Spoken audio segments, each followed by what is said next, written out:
كبرات عزبتي مدبل زمن سيات كم يكأنيهم نيلو ما أرسنا نمحدر زملكتي كخون تزايتي نايزي نيلو ما أرسد ما كاب كولج بيزنس محبرة وسنفلت عد غيحنيم كخونو كمون نستل على أرستي زرت أب حساب كمون توسخ حساب نخهبونا أبستري عدي منهم زلنا كلت عجايشون قالونا نيلو ما أنت عجايشنا دما أتوي ناس قبر هيوت كاب ما أكلت كلا وقعت إيرترا كمون من سيفيور تسفو كاب ما أكل بيت حفت حمامات يوم كخونو كلت يوم عجايشنا دما مزعود مستأساسر من رقعتنا ماسترز ديجري عدمنا خبيركم متأخذ ما زي مسجن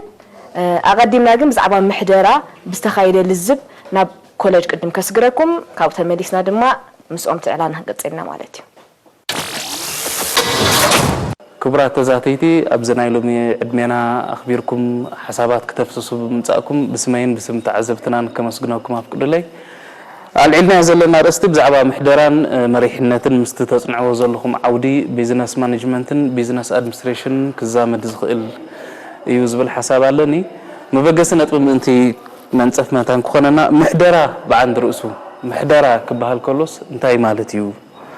محدرة ببزح من قد خجلت خيل بجزي بقلبات بتصقع افتي منصف من انت كوننا محدرة كبهال كلو انتي مالتيو محدرة كنبل كلنا بار نتي زلنا نجر بوحلولن تنقوقن كم دما ببطء تاوزخونا مجدي نتي كم بتصحى لنا زلنا علامة نبصح مالتي حجي ببهري نحن عندك سبات وتناتنا دليتات دورو تايكونن أزي بزح أيود أنيخا أتي زلوا تجاتات بهراو تجاتات زلوا ويزلنا تجاتات كا limited ويكا دورو تي مالتي نتقول دليتاتنا كمالو سايكلني نابنت أنا بزح نجار كجز إلي ماكينة جزا تكال خفت دلي أب حنتك زيجن نزخلو بحنسا كقبر أيدلني نبغملو دليتاتي بحنسا كمالو يكلني مغنياتو حترات هسلا زلوا نزبملو زاكل جنزب كم تو سايكلني قلت إفهمال سلازي نت دليتاتنا بتن وحدات عقمي ويكابت وحد أجاتات كم يجرنا نمقارحه أبتدي أمقارحناها بخمي مجدي أبتدي لنا علامة نفتح زي وي محدرة يبهال مالتي بحف الشام محدرة وي حدا أما حداري وي مانجر تبلو سبدماني تلقى ما تفتح نتوم مسارحته زمرح تسرح بقبو إكايد على رأي كايدن دكاتاتل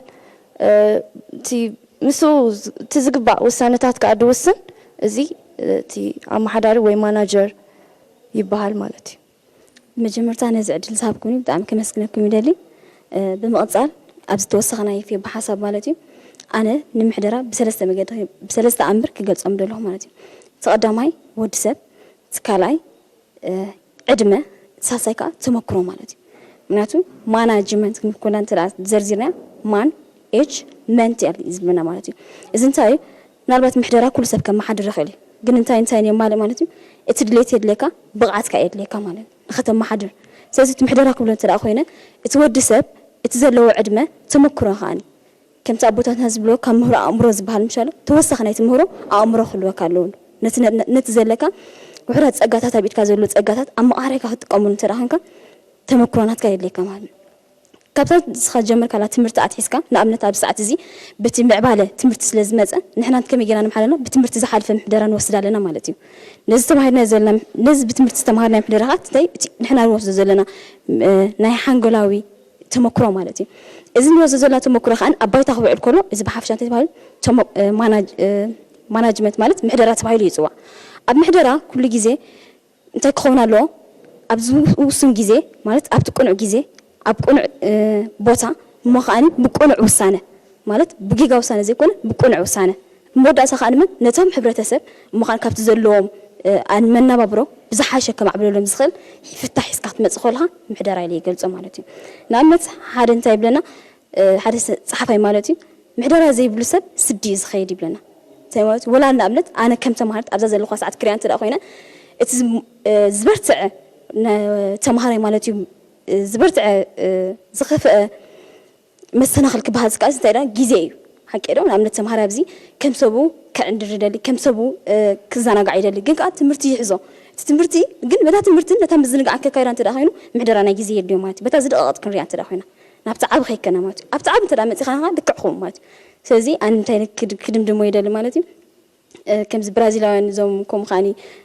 ፖርቱጋል ወይ ከዓ እዞም ራሽያ እንተዳርዮም እንታይ ይብሉ ቺፕ ኦን ራን ይብሉ እንታይ ማለት እዩ እዚ ነቲ ዘለካስ ሚኒማይዝ ጌርካ ምኻት ዝበለፀ ውፅኢት ከምፅእ ከለኻ ነቲ ገንዘብ ናትካ ቫልዩ ክትቦ ከለኻ እንታይ ባህል እዚ ማናጅመንት ኢሎም ዝፅውዑ ስለዚ ኣብዚ እንታይ ኣለና ወዲ ሰብ ዕድመ ተመክሮናትና ብሕፅር ዝበለ ከም ሓደ ምሕደራ ኢለ ይገልፀ ይኽእል ማለት እዩ ብዛዕባ ምሕደራን ትርጉሙን ኣገዳስነቱን ክላዘብዎ ዝፀንሑ ኢና ክንከታተል ፀኒሕና ሕጂ ድማ ኣብ ዝተላዕሉ ዘሎ ኣርእስቲ ተወሳኺ ሓሳብ ንክትህቡና ንዓኹም ክበኩም ትዕድል ኩላትና ኣመሓደርቲ ኢና ኣመሓደርቲ ናይ ነብስና ኣመሓደርቲ ናይ ስድራ ቤትና ኣመሓደርቲ ናይ ኮም ቀፂሉ ኸ ኣመሓደርቲ ናይ ሃገር ማለት እዩ ሕጂ እቲ ምሕደራ ኣብ ኩሉ ሓኪም የመሓድር እዩ ሓረስታይ እውን ከመሓድር ኣለዎ ኢንጂነር እውን ከመሓድር ኣለዎ ስለዚ ገዳስነቱ ኣብዚ ይረአየካ ቅድሚታ ምሕደራ ምባለይ ምሕደራ ኣብ ትካል ክሪኣ ምደለኹ ኣነ ትካል ክንብል ከለና ውልቀ ሰባት ብጉጅለ ተጠርኒፎም ናይ ሓባር ስራሕ ሃልዮም ናይ ሓባር መትከል ሃልዮም ዕላማ ሃልዮም ፍርያትን ኣገልግሎትን ዘምፅሉ ቦታ እዩ ሕጂ ኣብዚ እንታይ ምሕደራ ዝገብር ብቑዕ ተሳትፎ ብቑዕ ውዳበ ምህላዊ የረጋግፅ ካልኣይ ኣብቲ ትካል ብልጫታት እንታይ ኣለዎ እንታይ ስጋኣታት ኣለዎ እንታይ ዓድላት ኣለዎ ነዚ ኩሉ መዚኑ ፍታሕ ዘምፅእ እዩ ምሕደራ ሕጂ ብዚ እንታይ እዩ ስለምንታይ ኢና ነመሓድር ምሕደራ ስለምንታይ የድልና ዘለውና ፀጋታት ድሩታት ስለ ዝኾኑ ግዜ ከም ድላይና ተዝኸውን ዘለና ገንዘብ ከም ድሌትና ተዝኸውን ምሕደራ እውን ኣይመድለየናን ዘለና ፀጋታት ድሩት ስለ ዝኾነ ድሌት ናይ ወዲ ሰባት ከኣኒ ዘይድሩት ደረት ኣልቦ ዝኾነ ድሌታት ናይ ደቂ ሰባት ከዓ ስለ ዘሎ ምሕደራ የድልየካ እንታይ ኢኻ ተመሓድር ሕጂ ተን ፀጋታት ሰብኣዊ ፀጋ ነመሓድር ኢና ፋይናንሳዊ ፀጋ ነመሓድር ንዋታዊ ፀጋ ባህርያዊ ፀጋ ሓበሬታዊ ፀጋ ኣብዚ ግዜ እዚ ሓበሬታ ፍፁም ምሕደራ የድልየ ኣብ ሓበሬታ ክንርኢ ከለና ጎረቤትካ መፅኡ ንኣብነት ጎሓፍ ኣብ ገዛኻ ክድርቢ ከሎ ኣይተፍቅደሉን ኢኻ ኣብዚ እዋን እዚ ከዓ ንዝቕባባ ሓበሬታ ኣብ ዘለዎ ግዜ ከዓ ኣእምሮኻ ዋርድዩ ባዕልኻ ኢኻ ማለት እዩ ዝኾነ ሓበሬታ መፂካ ኩሉ ይትቕበሎን ኢኻ ከመይ ጌርካ መሓዲርካ ኣብ ትካልካ ወይ ኣብ ነብስኻ ወይ ኣብ ዝኾነ ኣብ ንዓኻ ብዝምልከተካ ትመሓዳድረኻ ኣብ ሓበሬታ ኣዝዩ ጥንቁቕ ክኸውን ኣለዎ ማለት እዩ ካብኡ ከዓ ንቐፂሉ ከዓ ናይ ፀጋ ናይ ግዜ ፀጋ ምሕደራኻ ኣሎ እዚኣቶም ፀጋታት ነዚ ዘመሓድር ማለት እዩ ምሕደራ ባእታታት ኣለዎ ካብቶም ባእታታት ሓደ ተገሊጹ ስለ ዘበረ ኣብቲ ዝተገልጸ ተወሳኺ ካብ ስለ ዘለኒ ባእታታት ምሕደራ ኣብ ምርጫ ሕጂ ምርጫ ኣለዋ ሕጂ ሓንቲ ቃል ዋጋ ምርጫ ትብላላ ንኣብነት ኣብ ስድራ እንትኸይድኪ ኣብ ስድራ ቤታት እንትኸይድኪ ኣብ ወዲ ዓመት ንደቅና ብጊዕ ዶ ክንገዝኣሎም ወይስ ክዳን ሕጂ ዋጋ ምርጫ ኢኻ ትገብር ኣብዚ ኣብ ብኮም ደረጃ ኸ ክትሓትት ትኽእል ኢኺ ኣብዚ ከባቢ ሲ ቤት ፅሕፈት ዶ ናይ ፅሕፈት ላብራሪ ዶ ንኽፈት ወይ ክሊኒክ ንኽፈት ሕቶታት ተሓትት ብሃገር ደረጃ እንከሙ ሕቶታት ኣሎ ዕዳጋታት ዶ ንህድእ ወይስ ደሞዛት ዶ ንወስኽ ዝብል ሕቶታት ሕጂ ኣብ ምሕደራ እንታይ ኢኻ ትገብር ቀዳምነታት ኢኻ ትህብ ቀዳምነት ክትብ ከለኻ ዝተረፈ ኣየድልየካን ማለት ኣይኮነን እቲ ግን ሓይሽ ስለ ትብል ሕጂ ብዚ ምሕደራ ኣዝዩ የገድሰካ ማለት እዩ እንታይ መስራሓት እንታይ ዕማማት እዩ ዝኽተል ምሕደራ ካብቶም ቀዳማይ ምሕደራ ዝኽተሎ ካብቶም ዕማማትን መስራሓትን ኣብ ምሕደራ ንገብሮ እንታይ ውጥን መጀመርታ ክትውጥን ኣለካ ውጥን ተዘይብልካ ማእዝንካ ክስሕት ኢኻ ማለት እዩ ትትውጥኖ ከኣኒ كوننت أكوننت تبلا مالتي نعمت هنداو كانوا سكيد ما يكوي إلتخت وعيد خدني كوننت هيكونن هجى أكوننت استمركوسه كوننت زلوا غير كخت وطن إذا وطن زي ناتكا دايركشن ناتكا مأذن زحبرك هاي مسوطن كخنت أخذ كبر تودب من بخمي يخكايدو تبل كتيل كون عقم السب مالتي تعقم السب كسر حالك تحسبه زلخه بقعتها اللودي بقعت زي بالخا بقعت كم تفتر تقبر مالتي أبتكبارة تخيل شعو من راح من قطع صار تاخذ قاعد صار تسعنو تفتر تكون ستاز وتنكا أبقبر اللادية ترجعت محضرة ولوتي حجة هندا بتاع محضرة تستعمل أولا ولكنا كم سبات أبتكال أب كله لوتة تاجات مكاي حجة حد نقدر كنفلت أقول لنا خم محضرة وكم راحت بهوتنا خم محضرة نحضر وصيرنا نفسنا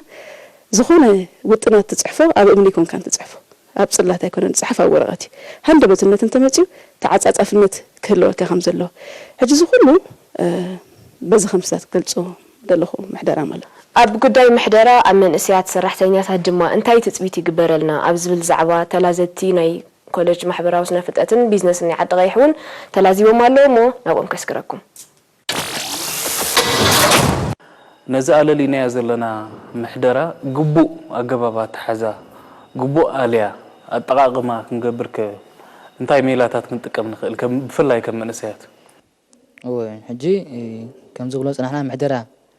እንት ዘለካ ሪሶርስ ወይ ነቲ ዘለና ጸጋታት ብቁርጥውን ብጽፉፍን ኣገባብ ምሕዳር ተራ ኮይኑ እንታይ ኣድለይና ከም ተማሃሮ ተይልና ሓደ ተቀዳማይ ኣብ ግዜኻ ልዑል ዝኾነ ምሕደራ ክህልወካ ኣለዎ ከም ንፈልጥ ኣብ ማሕደር ክባል ኩሉ ሕጂ ልዕሊ ኩሉ እታ ፍልይቲ ዘብሎ ኣነ ዝብላ ደቂ ሰባት ብባህርዮም ዝተፈላለየ ባህርን ተፈጥሮን እዩ ዘለዎም ወይ ከዓ ባህርን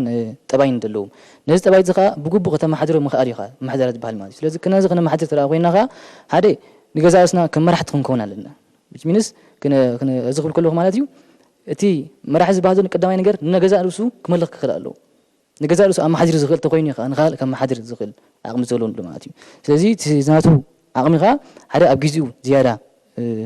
ጽፉፍ ክኾን ኣለዎ ጽፉፍ ዝኾነ ኣተሓዛ ክህልዎ ኣለዎ ካልኣይ ኣማእዛኒ ከዓ ክኾን ኣለዎ ኣማእዛኒ ክብል ከለና ሕጂ ዝያዳ ነቶም ዘመሓድሮም ዘሎ ሰባት ብግቡእ ነቲ ዘለዎም ስራሕ ብግቡእ ኣፍሊጡ ናብቲ ዝድለ ዕላማ ንኽበፅሑ ከማእዝኖም ክኽእል ኣለዎ ማለት እዩ ሳልሳይ ድማ ልክዕ ብውጥን ዝሰርሕ ከዓ ክኾን ኣለዎ ልዕሊ ኩሉ ውጥን ዘይብል ተደኣ ኮይኑ ንባዕሉ እቲ ሰብ ከማነይ ከም ማሕደር ዓቕሚ የብሉን ማለት እዩ ውጥን ዘይብል ዝኾነ ነገር ልክዕ ከምዚ መእሰሪ ዘይብሉ ዕንጨይቲ ጌርና እውን ኣዝሮ ንኽእል ኢና ማለት እዩ ስለዚ ውጥን ሕዚ ተውፅእ ኮንካ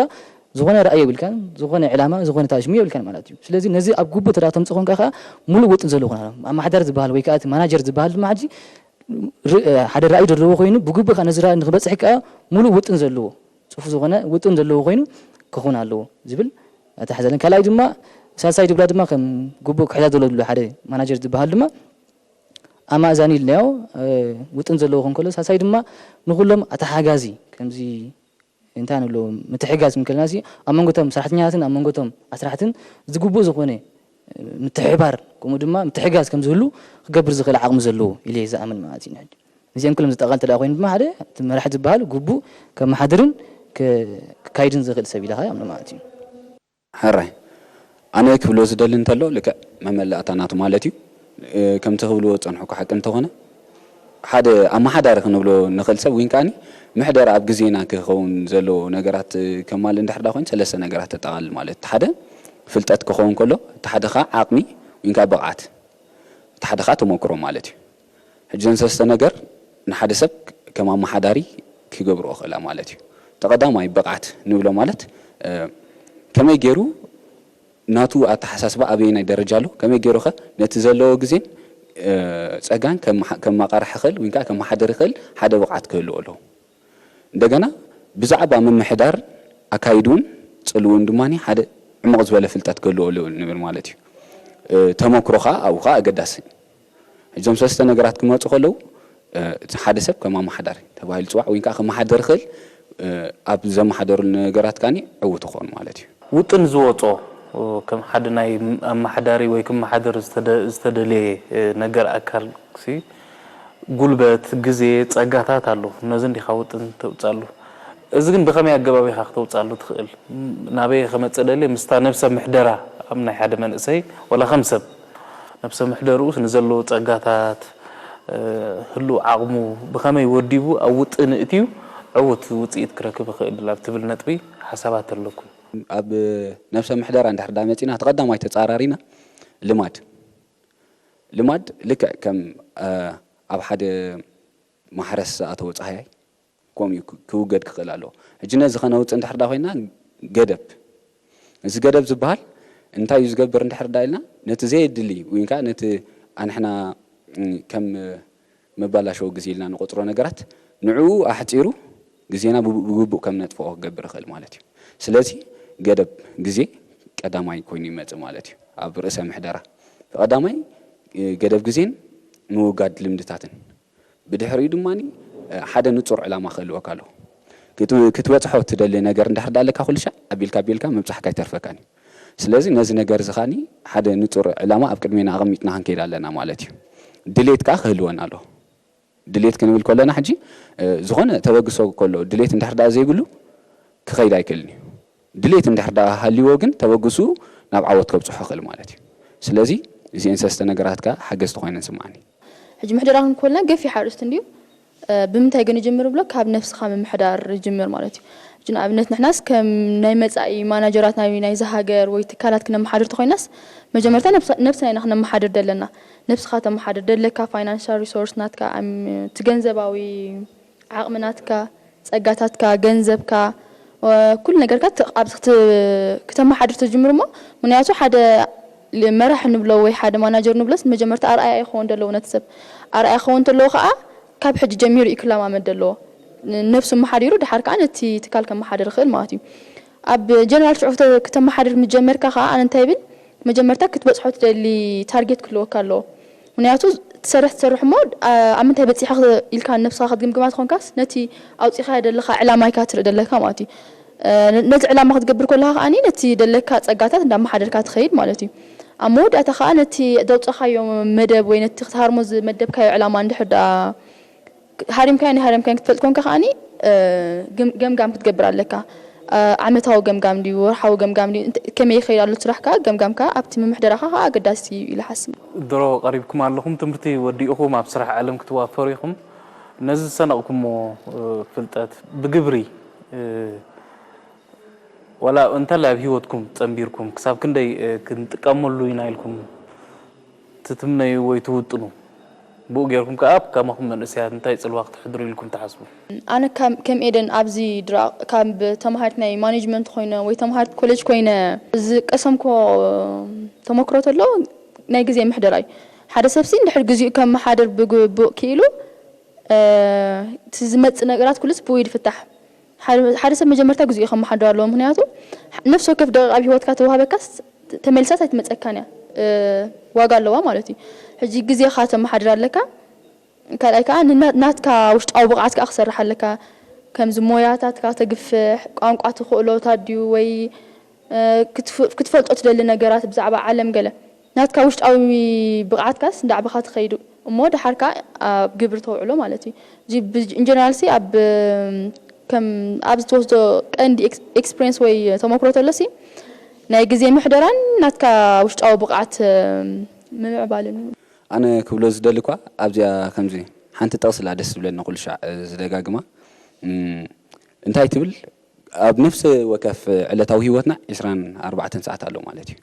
ትሕቲኡ ከዓ ደቃይቕ ኣለዉ ካሊታት ኣለዉ ሰከንድ እንዳበልካ ከዓ ንታሕቲ ወርድ ማለት እዩ ሕጂ እዚኦም ከም ሳናቲም እዮም ዝቁፀሩ ሳናቲም ናይ ሂወት ማለት እዩ ሕጂ እዞም ሳናቲም እዚኦም ኣበይ ከም ተጥፎም ክትፈልጥ ክትክእል ኣለካ እምበርከ ነፍሲ ወከፎም ፅባሕ ንጎ ምስ ነፍስኻ ኣብ ሓሳብ ኣብ ተኣትወሉ ወይንካኒ ነፍስኻ ኣብ ትግምገመሉ እዋን ዘጣዕሱኻ ክኾኑ ይብሎም ተመሊስካ ንኸይትጣዓሶ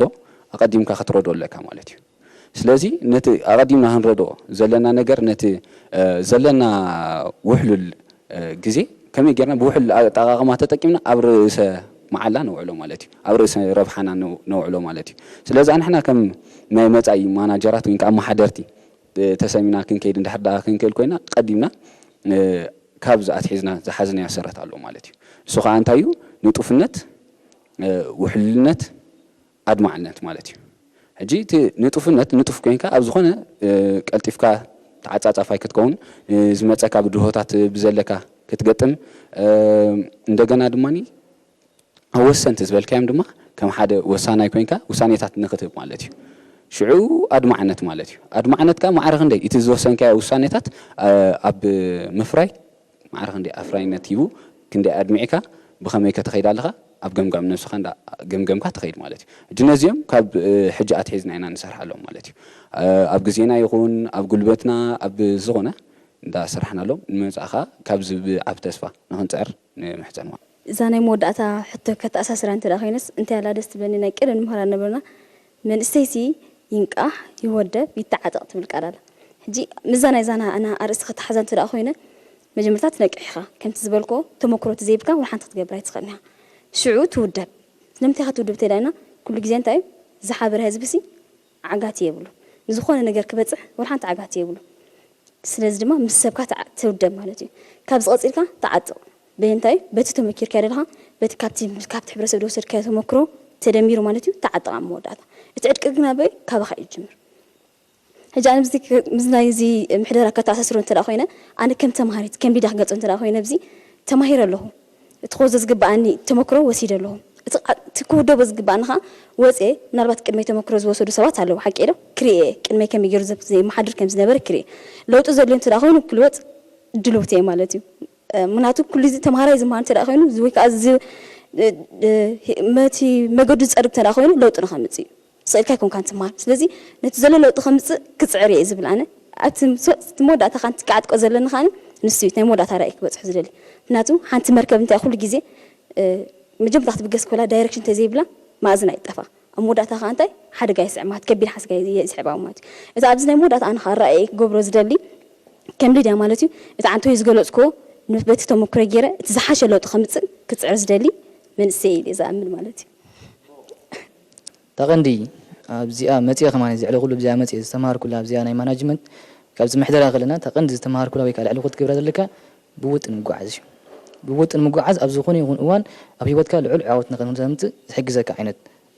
ኣገባብ እዩ ማለት እዩ ብውጥን ተኸይተዳ ኮንካ ኩሉ ግዜ ኣብ ዝኾነ እዋን ክትፈሽል ዘለካ ተኽእሎ ኣዝዩ ውሕድ እዩ ማለት እዩ ስለዚ ኣነ ከዓ ኣብዚኣ ሕጂ እዋን ዝተምሃርናላ እዋን ኣብ ኩሉ ትኸዶ እዋናት ብውጥን ምጓዓዝ ማለት እዩ ኣብዚ ሕጂ እዋን ጥራይ ደይኮነ ትሓስብ ዘለካ ንመፃኢ ኢና ንብለና ሕጂ ኣብነት ካብዚ ስራሕ ምሳእተኻ ሕጂ ከመይ ጌርካ ኻ ነቶም ደሊኻዮም ዘለካ ሰባት ኣብ ማናጀር ተኮይኑ እንተደኣ ከይደ ኣብ ተማሂረ ዘለኹስ ከመይ ጌር ኣብ ግብረ ከውዕሎ ካብ ሕጂ ጀሚረ ይውጥን ኣለኹ ማለት እዩ ካብ ሕጂ ንውጥን ኣለ ማለት ትውጥና ሕጂ ኣብ ሕጂ ጥራይ ደይኮነሲ ነቲ ብሓበሻ ንነፍሰይ ቅድም ንነፍስኻ እንዲኻ ትውጥን ዘለካ ውጥን ንነፍስኻ እንዲኻ ሕጂ ዕላማይ እንታይ ይቅድም ኣብ ሂወት ኣብዚኣ ምፍጣሪ ንባዕለይሲ ከም ሂወት ኣብ ሂወት ምንባርካሲ እንታይ እቲ ዕላማኻ ትውጥኖ ኣለካ ማለት እዩ ስለዚ ኣነ ከምዝን ከምዝን እየ ክገብር ትሪኢ ዘለኹ ስለዚ ትናትና ከዓ ብግቡእ ተማሂርና ነቲ ዝድለ ቀዳማይ ንነፍስኻ መምሕያሽ ዝያዳ ንነፍስኻ መምዓል ክኾን ከሎ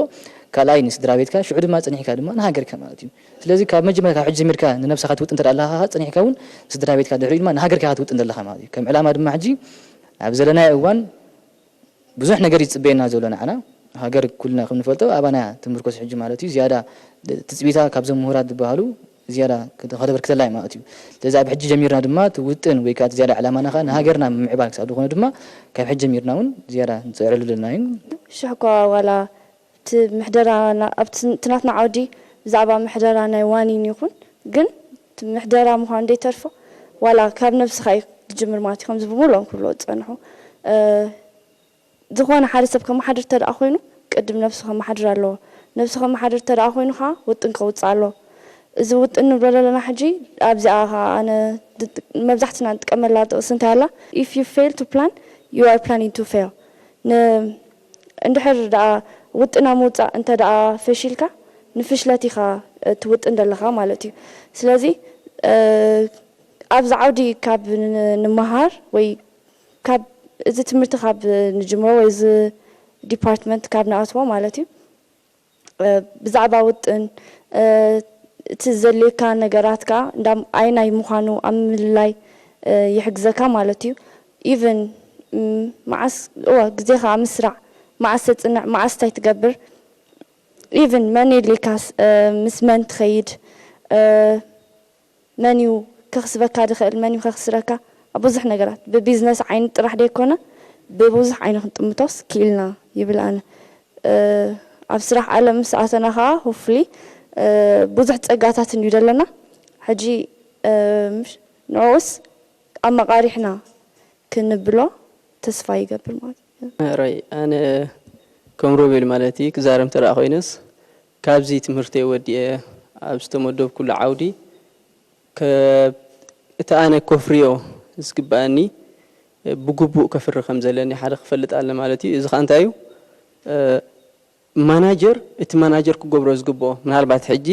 ትናቱ መግለፂታት ኣድልኒ ኣቀዲማ ፌቨን ገሊፃቶ ስለ ዝኾነት ማለት እዩ ነቲ ዘሎ ፀጋታት ድዩ ወይ ዝማ ሕፅረታት ድዩ ብግቡእ ከመሓድር ከም ዘለኒ ኣብቲ ኣነ ዝተመደቡ ኩሉ ዓብደሲ ግቡእ ክሰርሕ ከም ዘለኒ ማለት እዩ እዚ ነዚ ክገብር ተደኣ ኮይነ እንታይ እዩ ማለት እዩ እቲ ውጥን እዩ ማለት እዩ ውጥን ገይረ ንኩሉ ማለት እዩ ነቲ ዘሎ ሕፅረታት ኣካባቢ ክሰርሕ ከም ዘለኒ ይፈልጥ ማለት እዩ ኣብቲ ዝተመደብክዎ هراي تمليسنا لنا كبرات هاجيشنا زخكايد تصنح لزب كنعزب وصانيحنا مو ابتي استلازب وتوسخ حسب ማለት ኣብቲ መምዘኒ ናይ ብቑዕ ምሕደራ ንብሎ ከመይ ምዃኑ ከምኡውን ተራ ናይ መንእሰያት ሰራሕተኛታት ከመይ እዩ ኣብ ዝብል ናባኹም ከብሎ ምናልባት ምሕደራ እኮ ኣብቲ ተኸታተልናዮ ቀዲምና ተኸታተልናዮ እንታይ ምሕደራ ፅቡቅ ገይሩ ተገሊጹ ኣሎ ፍየሩን ክዛረበሉ ፀኒሓ ምክንያቱ ምሕደራ ኣዝዮም ሰፋሕቲ ኣምራትን መግለፂታትን ኣለዎ እቶም ንኡሳን ዓውድታት ጥራሕ እንድሕሪልናስ ሰፋሕቲ እዮም ግን ጥቕልል ኢልካ ክትሪኦ ከለኻሲ እቲ ዝተፈላለየ ደረጃታት ዝተባሃለ ካብ ውልቀ ሰብ ስድራ ትካል ክሳዕ ሃገር ተባሂሉ ክዝረበሉ ፀንሐ ኩሉ እዚ ብደረጃ ውልቅኹን ብደረጃቲ ዝዓበየ ንብሎ ዘለና ደረጃታት ንጹር ራእይ ህልወካ ንጹር ተልእኾ ህልወካ ብግቡእ እንትርድኦ ቀዳምነታትካ ነፂርካ ከምቲ ፍዮር ዝበለቶ ውጥንካ ናይ ነዊሕ ናይ ሓፂር ኣዳሊኻ ሸቶታትካ ዓላማታትካ ንምትግባር ፀጋታት ኢኻ ተዋፍር ውሕላ ጠቕማ ናይቶም ፀጋታትካ ተራግፅ ስለዚ ምሕደራ እዚታት ክንገብር የኽእለና ሕጂ ግን ኣነ ምስቲ ክዝረብ ፀንሐ ዝያዳ ሚዛን ክወሃቦ ዝደልዮ ምዚ ዕላማ ናይ መደብ ልዝብ መንእሰያት እውን ኣዛሚደ ወይ ምስቶም ኣብኡ ዝላዘቡ ዘለውን ብቐጥታ ዝዛመት ኮይኑ ዝስምዓኒ ኣብ ንእሽቶ ክፋል ናይ ምሕደራ ከተኩር ምስቲ ስፍሓቱ ማለት እዩ ምሕደራ ክልተ ገጻት እዩ ዘለዎ ሓደ ምሕደራ ስነ ፍልጠት ይንብል ምሕደራ ከዓ ጥበብ ይንብል ማለት እዩ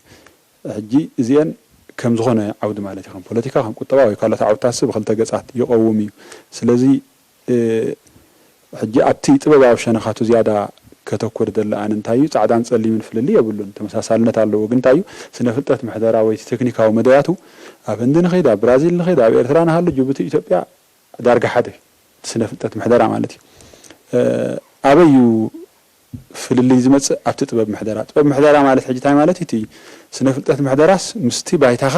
ኣጣዓዒምካ ገለ መልክዕ ክሕዝ ከሎ ትግብራዊ መልክዕ ሕጂ እቲ ንምሕደራ ብጥበብ ክንሪኦ ተኾይናስ እቲ ስነ ፍልጠት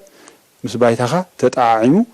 ገለ ትርጉም ክሕዝ ከሎ ኣብዚ ሕጂ ጥበብ ምሕደራ ዝያዳ ኣገዳሲ ዝኾነ ኣተኩሮም ዘድልዮ ሕጂ እቲ ውህብ ባይታና ንብሎ እንታይ እዩ ባህሊ ጸልዎ እዩ ታሪኻዊ ኣቋማና ጸልዎ እዩ ፖለቲካዊ ኩነታትካን ኣቋማኻን ውህባት ፀጋታትካ ቁጠባዊ ደረጃኻ ደረጃ ትካላዊ ብቕዓትካ ወይ ምዕባለ ትካላትካ ይጸልዎ ስለዚ ኣብዚ ክንመጽእ ከለና ሕጂ ኣብቲ ስነ ፍልጠቱ ምሕደራ ንኹልና ዳርጋ ሓደ እዩ ማለት እዩ ንኹሉ ሃገር ንኹሉ ሕብረተሰብ ኣብ እቲ ጥበባዊ ሸነኹም ትመጻእና ግን ምሕደራ መንነት ኣለዎ ንዓኻ ዝመስል ነቲ ባህልኻ ነቲ ኩነታትካ ነቲ ቁጠባዊ ደረጃኻ ዘንፀባርቕ ክኸውን ማለት እዩ ሕጂ ኣነ ኣብዚ ብድሆን ዕማማትን ናይዞም መንእሰያት ኮይኑ ዝረአኒ ምጣዓም ናይቲ ክልተ ገጻት ናይ ምሕደራ እዩ ምክንያቱ ነቲ ስነ ጥበባዊ መዳዩ ዓጢቖም መወፂኦም ኣለዉ ካብ ኮሌጅ ሕጂ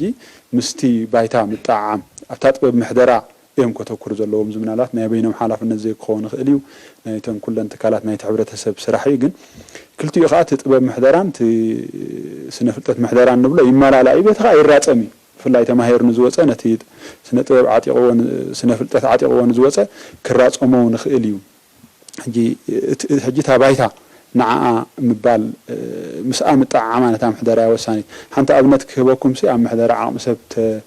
ኣብ ዝግበር መፅናዕታት ዝጥቀስ ሓደ ኣብነት ኣሎ ንኣብነትሲ ተወፋይነት ዘምፅኡ ረቑሒታት እንታይ እዮም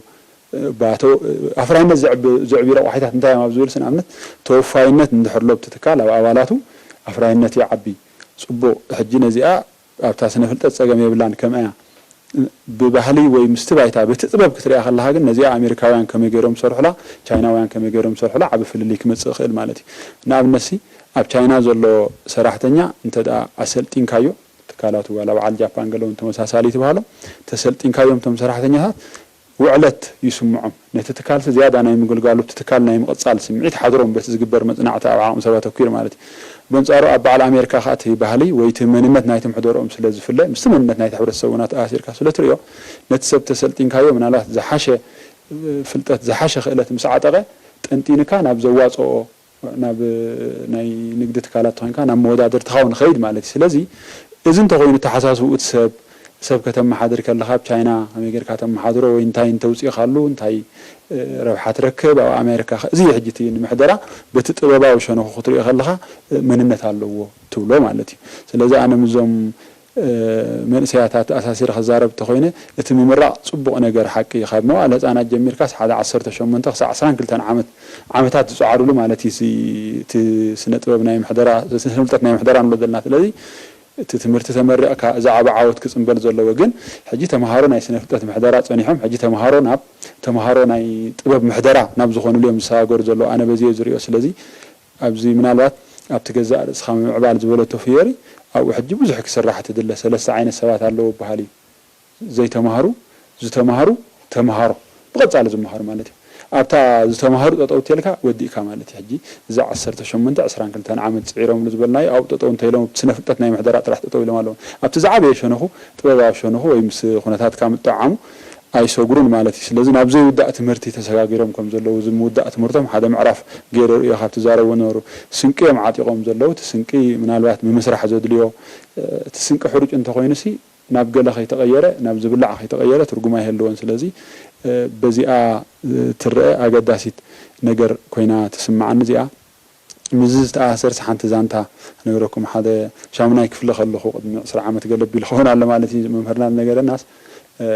ሓደ ሰብኣይሲ ዕውርቲ ጓሉ ነይራስ እዛ ጓሉ ካብ መዛናኣ ከይትተርፍ ብዓይነ ስውርታ ስለ ዝተወልደት ኩል ነገር ከላልያ ኣለዎ ብሽክለታ ልካየድ ደኣን እዩ ካብ መንኪና ይትፈልያና ወይ ካብ መርከባ ይትፈልያና ከረዳእ ኣለዎ ኣዝዩ ዝተወፈየ ከዓ ንጓሉ ካብ መዛናኣ ከይትተርፍ ኣብ ዕላል ገለ ምስኦም ምእንቲ ማዕረ ማዕሪኦም ክትከይድ ድሓር ክትሪኦ ምስ ከኣለት ግን ምስ ኩሉ ወፍሪ ዝገበረላ ምስ ኩሉ ዝተወፈየላሲ ባባስ ሕሱም ኢኻ ሓንቲ ነገር ያርኣኻንን ብዛዕባ ዓለም ኢላቶ ምክንያቱ እቲ ባዕልኻ ትሪኦን እቲ ብመጻሕፍቲ ብመምሃራን ዝንገረካ ኣብቲ ጥበባዊ ሸነኽ ናይ ምሕደራ ምስኣተኻ ካልእ ኮይኑ ክጸንሐካ ክእል እዩ ኣብኡ ከዓ ትምረፃ ሕጂ ኣብኡ እቲ ጥበብ ምሕደራ ምምላኽ ዘድልዮ ኮይኑ ዝስምዓኒ ማለት እየ ስለዚ በዚ ኣነቲ ናይ ገዛእ ርእሶም ምሕደራ ከም መሰረት ወሲድና ኣብተን ዝኸድወን ትካላት ከምቲ ኣብቲ ዘረባ ዝዛረቦ ዝነበሩ ወሰንቲ ንምዕባሊአን ዘበርክቱ ክኾኑ እንተኮይኖም ክሳብ ኣብቲ ምዕባሊ ሃገር እውን ኣበርከት ክኾኑ እንተኮይኖም መጀመርታት ምሕደራ ገዛእ ርእሶም ኣዝዩ ገዳሲ ምዃኑ ዝንብሎ ዘለና መረፃም ከመይ የመሓድርዎ ሓደ ኣነ ከም ዓብ ነገር ዝርአ ንጹር ራእይ ክህልወካ ኣለዎ ኣብቲ ስራሕ ዓለም ምስተሓወስካ ወኒ ከዓ ክህልወካ ኣለዎ ወኒ ስራሕ ወኒ ለውጢ ከተምፅእ ምድላይ ሕብረተሰብ እቲ ዘለኻያ ትካል ከተመሓየሽ ምድላይ ልዕሊ ኩሉ ከዓ ዲስፕሊን ኣካል ወዲ ሰብ ምግዛእ የድልዮ እዩ ኣካልካ ክትገዛእ ኣለካ ኣብ ኣእምሮ ጥራሕ ነተኩር እምበር ሰብ ኣካላቱ ክገዛእ ኣለዎ 8 ሰዓት ኮፍ ብል ዲብ ኦፊስ እዚ ሕጂ ሓደ ካብቲ ኣካላትካ ትገዛኣሉ እዩ ማለት እዩ እዚታት ጌርካ ኢኻ ዝተወፋይነትካ እቲ ከተምፅኦ ትኽእል ነገር ከተምፅእ ትኽእል ወይ ነቲ ንብሎ ዝዓበየ ጥበባዊ ሸነኽ ናይ ምሕደራ ብሕጂ ትመሃሮ ብምሉእ ምሉእ ክዳለወሉ ትኽእል ከም ራብዓይ ኣገዳሲ ረቑሓ ከዓ እቲ ሕልናዊ ወይ ሞራላዊ ሓላፍነት ክህልዎ ኣለዎ ምክንያቱ ብዙሓት ዕዉታት ዝበሃሉ ኣብ ዓለም ንኣብነት ማዘር ተሬዛ እንድሕር ወሲድና ንጹር ራእይ ነይርዋ ኣብ ምምሕያሽ ህይወት ደቂ ሰብ ወኒ ነይርዋ ኣብቲ ትገብሮ ዝነበረት ዲስፕሊን ኣለዋ ተወፋይነት ኣለዋ እታ ራብዒት ከዓ ኣላታ እታ ሞራላዊ ሓላፍነት ከዓ ኣለዋ ሂትለር በዘን መዕቀን እንድሕር ዓቂናዮ ንሰለስተ ቀዳሞት የማልአኒ ንጹር ራእይ ነይርዎ ንዓለም ኩሉ ሓደ ዓሌት በቲ ኣርያን ሬስ ዝብሎ ክቕይራ ኣብኡ ወኒ ነይርዎ ብቲ ዕላምኡ ዓለም እንታይ ገይርዋ ሓፂር እዋን ርኢና ኢና ዲስፕሊን ነይርዎ ኣካላቱ ኩሉ ነገራቱ ተወፋይነቱ ንዕኡ ዝተገዘአ ነይሩ እታ ሞራላዊ ሓላፍነት ስለ ትጎድሎ እዚኣ ካብ ማዘር ተሬዛ ትፈልዮ እቲ ናቱ ለውጢ ሕጂ ነባሪ ይከውንን ማለት እዩ ነባር ለውጢ ከተምፅእ ትኾንካ በዚአን ረቑሒታት ግን እታ ራብዒቲ ከዓ ገዛኢት እታ ሞራላዊ ወይ ሕልናዊ ሓላፍነት መንፈሳዊ ርግኣት ጥዑይ ኣጠማምታ ክህልወካ ኣለዎ ስለዚ ሲ ኣነስ በቲ ተምሃሮ ናይ ጥበባዊ ሸነኽ ናይ ምሕደራ ኮይኖም ኣለዉ ማለት እዩ ዝብል ተሓደ ወዲኦም ናብቲ ሓደ መድረኽ ናይ ምሕደራ ተሰጋጊሮም ኣለዉ በዚኣ ክትርአም ዘለኹዋ ኣነ እዛ ዝቐንየት ልዝብ ተቐዳሚቲ ብቑዕ ዘድለውና ሓደ ሰብ ተቐዳሚቲ ነገር ከምዛ ዮናስ ክብላ ዝፀንሐ ናይ ተምሃራይ ኩነታ ኣእምሮ ክህልዎ ኣለዎ ወዲእና ኣለና ተማሂርና ኣለና ኣብቂዕና ኣብዚ እንተኢልካ ማይ እንተወሲድክዮ ብመሰረቱ ስሚ ይብሉን ማይ ነዊሕ ዓመታት ኣብ ሓደ ቦታ ተገይሩ ግን ክስመም ይኽእል ኦኬ ትፍልጠትካ ኢኹም ቀጻሊ ኩሉ ግዜ ዮናስ ኣይጠቐሳኒ ሕጂ ኩሉ ግዜ ትጠቐሳላ ትምህርቲ ይነቅዝ እዩ ሕጂ ኩሉ ግዜ ናይ ነብስኻ ከማዕብሉ ኣለዎም ክልተ እዝኒ ከም ዘለዎም ንሓንቲ ኣፍ ከም ዘላቶም ከዓ ክርድኡ ኣለዎ ሰብ ከሰማዕቲ ዝበዝሕ ሰማዕትን ውሕድ ዘረባ ነብሰ ምሕደራ ክብል ፀኒሑ እንታይ ኢኻ ተመሓደር ስምዒታት ኢኻ ተመሓደር መንእሰይ ኮንካ ብዙሕ ስምዒታት ኣሎ ዝተፈላለዩ ስምዒታት ክግለፅካ ምሕደራ ኣብ ሓሳብካ ምሕደራ ኣብ ስምዒታትካ ምሕደራ ኣብ ግብርኻ ክተመሓደር ኣለካ እዛ ሕጂ ዘለኻያ ኩነታት ውፅኢት ናይ ዝሓለፉ ውሳኔታትካ እዛ ሕጂ ዘለና ኩላና ዋላ ከም ሰብ ተሓሲብክዮ ሓደ ዝኾነ ሰብ ዘለዋ ሕጂ ኩነታት እንታይ ውፅኢት ናይ ዝሓለፈ ውሳኔታት እያ حجي نفسه خجمجم اللالو خجمجم كله أنا نفسه خصص هيكون نجمتايو نمتسأ خميجي عري من بالي ده حتى عندي أنا أبزي أخذ قطر لازلو إذا فلتت أبجبرخ حلفالو حجنا أمنت برد كم يتكوس كتفلتات خليخة زي فلتت يا مع سنا بين تتكوس هاجن طبابي حجي طباب انت إيد تقالل أوكي طبابين يخون الله سب ويك التمهرو محدرات التمهرو طبابين هتكون الله نبل انت إيد تقالل تطبب بزح نجارات يعني تطبب زمجبة كحنت خبأت انطرع فلتت أوش انت إذا له وحل جبري قنوع فردي قنوع بالسنتات شو نزل قلات أوش تأتويا هجنازي ميزانه وغير كمالتي كال بفلاي منسي أبجزيو طبق محدرة جزي نعملنا تنتوسينا نايدك أجايش مش مسوي محد جزي تون نايدك فاكيشن يلوم يمدو متسو سخابز ترى نبر صراحة عندها اللو كخلوخا نايدك جاشا متين اللو تصوت كزاورو قاله السودي بجزيو تيكا ولا سخاي خاب إزتات نزون أبجزيخا محدرة يدل مالتيو ودابيخا ولا كان تأجمع خان كالسخان كوي جمر تورد بخا مالتي شجعهم من سيات كله زخب بهالتصنحة بفلا كا أبزا فلتأتن طباب كوس خلا رأي مجمرتا يغني لنا نذهبكم من حسب تويوناسكم ون من سيفيوري كومونتهم تلازبتنا كولج بيزنس محبراسنا فتات عد غيهنون أزينا نمسجن نايلهم مدبنا أبزخن زازمينا سسنايو